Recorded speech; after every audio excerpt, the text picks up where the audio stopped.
Alexandrina s-a îndrăgostit de gimnastică ritmică încă de când a pășit prima dată în sala de sport. La vârsta de 7 ani se pregătea să devină o dansatoare de succes.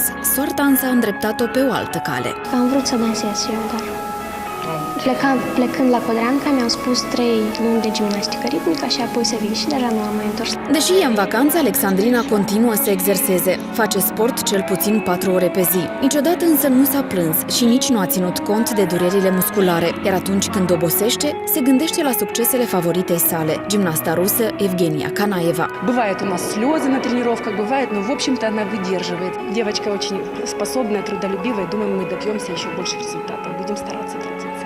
Copilăria Alexandrinei s-a împărțit între ambiție și efort. A respectat mereu un regim alimentar foarte strict, iar vacanțele nu au durat mai mult de 4 săptămâni pe an. Aici în gimnastică și probleme cu spinarea, cu picioarele și de asta nu trebuie să ne lăsăm doar pe odihnă. Pentru marile competiții e nevoie însă și de mulți bani pe care Alexandrina nu i-a avut. Tatăl său a fost un atlet renumit pe timpul Uniunii Sovietice, însă a renunțat la sport și s-a angajat într-o agenție de pază, iar mama muncește la un teatru din capitală.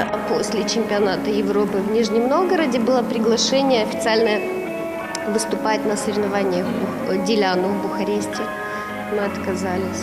Numai pentru un costum ei trebuie să scoată din buzunare circa 300 de euro, iar pentru cazare și taxele de călătorie, veniturile modeste ale familiei nu sunt de ajuns. De multe ori, Alexandrina a fost nevoită să renunțe la șansa de a obține o nouă medalie. Виноваты, что не в той стране живем. Поэтому не знаем просто куда обратиться. Просто молить Бога.